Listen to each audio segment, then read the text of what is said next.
Vipère au point, chapitre 19.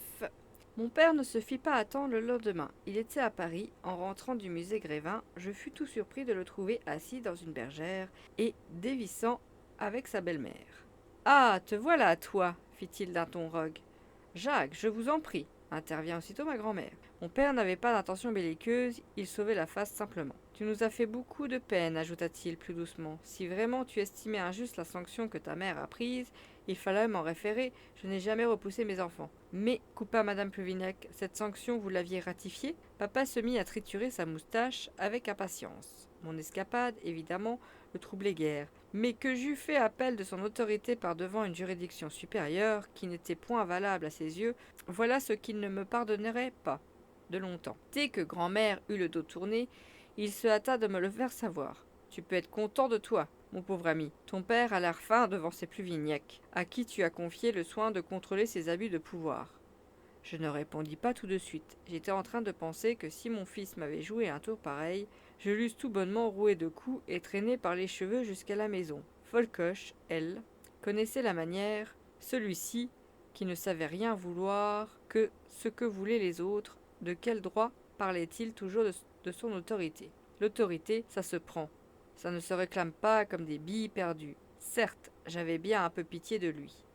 Mais il me revient à l'esprit que depuis plusieurs années, nous étions martyrisés avec sa permission, avec sa bénédiction, avec sa très distinguée complaisance. Et, dans ce boudoir où je craignais rien, je trouvais l'audace de lui dire à cet homme qui était mon père, à ce père qui n'était pas un homme, excuse-moi d'être franc, papa, mais vous montrez bien jaloux d'une autorité que vous n'exercez guère. Sous l'injure, M. Réseau se leva d'un bond, vira comme un tournesol du bleu au rouge, s'étrangla. Je t'interdis!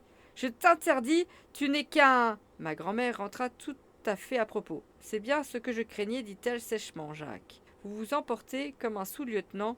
Puisqu'il en est ainsi, nous garderons cet enfant jusqu'à ce que votre colère se soit usée. Et se tournant vers moi, après déjeuner, Josette vous emmènera à la tour Eiffel. Je visitais la tour en compagnie de la littérature, appelle la camériste. Dans l'ascenseur, dont les vitres sont, je devrais dire, étaient, car on les avait remplacées depuis, rayées, signées par les diamants de tous les fiancés ou pseudo-fiancés du monde, je profitais de l'affluence pour me serrer contre Josette et lui explorer traiteusement le voisinage des aisselles.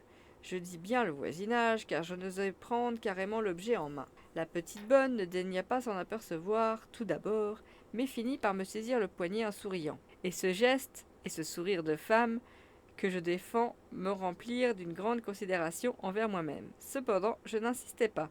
Tant pis pour elle. Et son sourire n'insista pas non plus. Tant pis pour moi. Le soir, je trouvai mon père rasséréné. Il avait employé l'après-midi à la plus grande gloire des syrphides. À tout hasard, j'avais emporté quelques boîtes, et notamment mes précieuses cotilles. Ces messieurs du muséum ont été plus qu'intéressés. Je vais mettre une clause dans mon testament, afin qu'à ma mort, ma collection revienne à la section entomologique. Je n'espérais pas que mes travaux, la notoriété dont ils commencent à jouir, sais-tu qu'on pourrait bien demander pour moi au titre de l'instruction publique?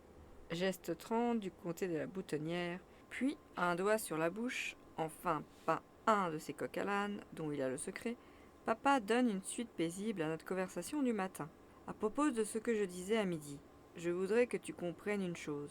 Quand tu as le sentiment, mettons, d'une injustice, et que tu estimes que je n'ai pas fait tout le nécessaire pour l'empêcher, dis-toi bien que j'ai en réalité obéi à des considérations supérieures. Enfin, des considérations qui méprisent les médias pour sauver l'essentiel.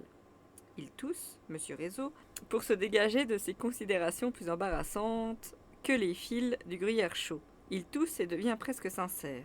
Vois-tu, si tu sacrifiais à l'esprit de famille le 10e de ce que tu lui as consenti moi-même, de ce que tu crois bien abusivement être de la faiblesse, la belle Angérie redeviendrait habitable. J'espère que tu ne doutes pas de l'affection que j'ai pour mes enfants. Ce qu'on appelle en style de théâtre un mouvement, spontané, pour une part et appuyé d'autre part, fortement appuyé même, par tout ce que mon éducation et mon naturel ont toujours eu de cabotin. Un mouvement, dis-je. Me jette dans les bras de M. Réseau, qui m'y reçoit solennellement, et grand-mère jaillit de la coulisse pour contempler le tableau. Ah, dit-elle, Je vous verrai partir plus tranquillement maintenant. » Ce départ que je souhaitais de tout son cœur, cette grande dame, plus habituée à dorloter les chiens que des enfants, eut lieu le surlendemain, après quelques autres visites de monuments historiques, que j'énumère dans l'ordre d'importance que leur attribuait mon père. Notre-Dame, la Sainte-Chapelle, le Muséum, la section entomologique du Muséum, le Louvre, l'Arc de Triomphe, point. Plus rien de la capitale ne m'était inconnu. Plus rien de ce qui est valable, restait bien quelques musées et surtout quelques églises secondaires. Mais nous n'avions pas le temps d'arpenter leurs dalles. Restait aussi le Panthéon, mais depuis que la gauche y fait enterrer ses grands hommes, on ne peut plus décemment le considérer comme un monument national. Quant aux Invalides, indiscutablement, ça a de la gueule. Mais ce n'est que le tombeau du général qui a persécuté Pie VII. Ce pape, c'est moi qui commente, bien entendu, ce pape qui avait si curieusement le nom de ce qu'il éprouvait sous la soutane en face du terrible conquérant. Cette fois, la gare Montparnasse me vit arriver en voiture, pas dans un vulgaire taxi, mais dans la confortable Isotta Frattini du sénateur, membre, entre autres, de la Commission nationale pour le développement de l'industrie française. Urbain, le chauffeur valet de chambre, officier en blanc au volant. Je ne croyais pas les Pluvignac si riches, confiai-je à mon père. Peu, répondit-il. Tes grands-parents croquent allègrement l'énorme fortune que leur a laissée ton arrière-grand-père. Le banquier qui lui-même avait ramassé dans toutes les poubelles du Second Empire. Passons, cela vaut mieux. Si encore les Pluvignac s'en servaient pour aider leurs enfants, il leur serait beaucoup pardonné. Mais va te faire fiche. Nous les interronçons peu. Cette sortie signifiait que le sénateur avait refusé une aide financière à mon père. Il l'avoua. Ce n'est pourtant pas le jour de me plaindre. Ton grand-père m'a signé un chèque de 5000 francs, une aumône, j'en suis pour ma courte honte. Papa prit des billets de 3e classe sur les lignes régionales du Craonnet. Nous montions en seconde, mais ici nous n'avions pas à craindre la rencontre des relations mondaines. Que cette économie eût étonné, dépouillant sa gabardine, il s'en servit pour envelopper ses boîtes de diptères, qui furent cassées avec le plus grand soin dans les filets. Puis il chaussa ses lunettes, car il devenait presbyte, et se plongea dans les essais de géographie linguistique de Dosat, tome 2, récemment paru. J'interrompis presque aussitôt cette lecture studieuse.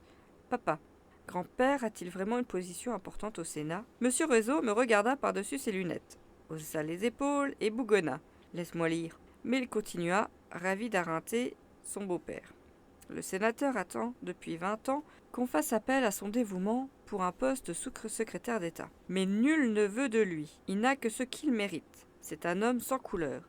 Les Pluvignac, tu sais bien. Geste tranchant de la paume droite. Donc pas de conviction. Comme il disait ces mots, un quidam entra dans notre compartiment et s'assit.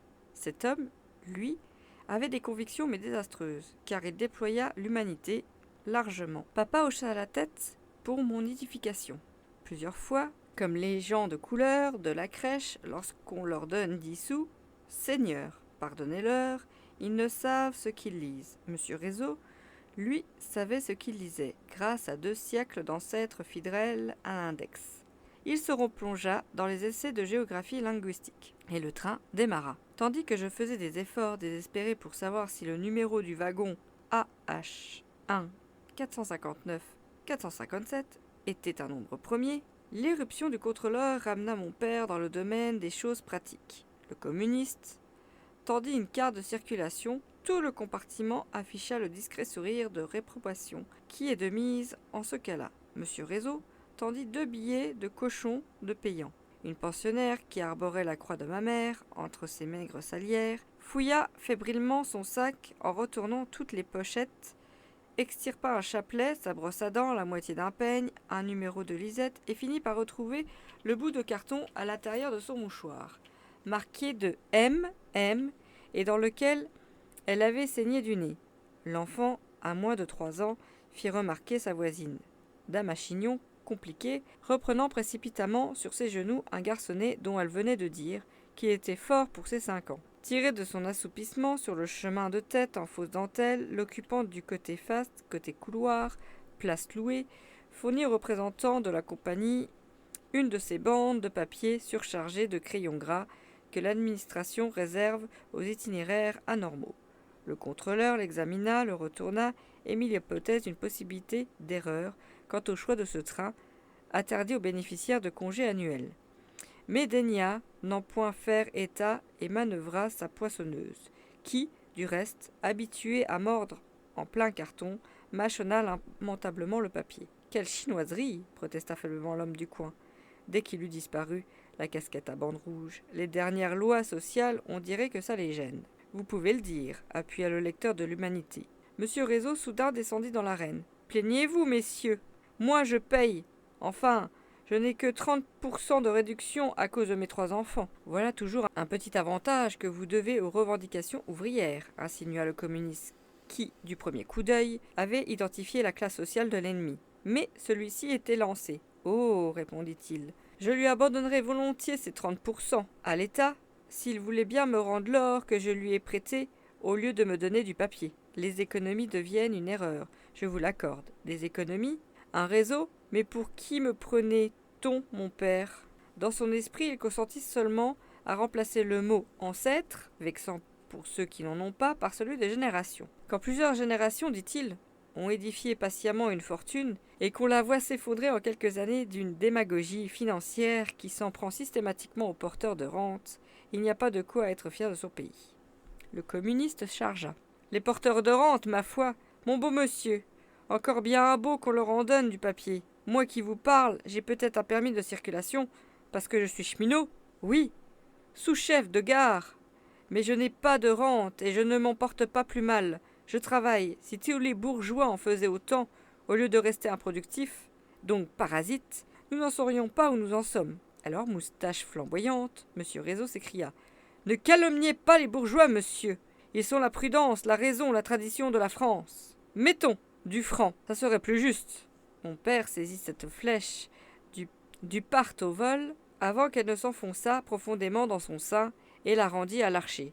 « Il est vrai que, nous ne connaissons pas le cours du rouble. » Sur cet échange d'aménités, les adversaires se tinrent coi. Le paysage défilait sur l'écran de la vitre et je contemplais en bâillant ce documentaire d'interminable, moi qui n'avais jamais été au cinéma. La pensionnaire me dédia un sourire parce que j'étais le fils d'un représentant de l'ordre.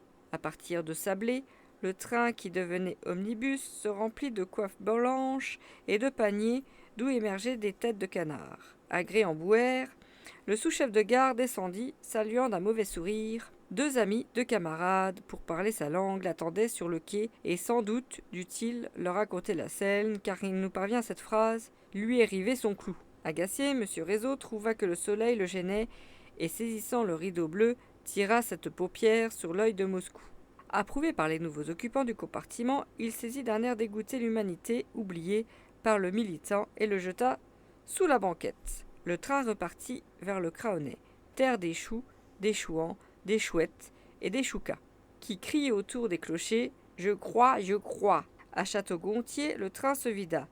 La paysannerie bifurquait sur Craon pour la foire. Nous étions seuls, quand parut enfin Ségré, cette sous-préfecture arbitrairement rejetée en Maine-et-Loire par les conventionnels et dont les mines de fer à haute teneur ne seront jamais exploitées à fond, tant que les mineurs seront préalables aux idées subversives d'un sous-chef de gare. En descendant, mon père fit rapidement, honteusement, « Pour ta mère, j'ai pris une décision de grâce à l'occasion de ta fête. » Je m'arrêtai tout net. « Non, papa, vous avez cassé une punition injuste. » Embarrassé par des diptères, voyant que déjà je m'éloignais de lui, monsieur Réseau eut peur. « C'est bon, dit-il, ce que je t'en disais, c'était pour arranger les choses. Tu ne seras jamais raisonnable. » Fin du chapitre 19.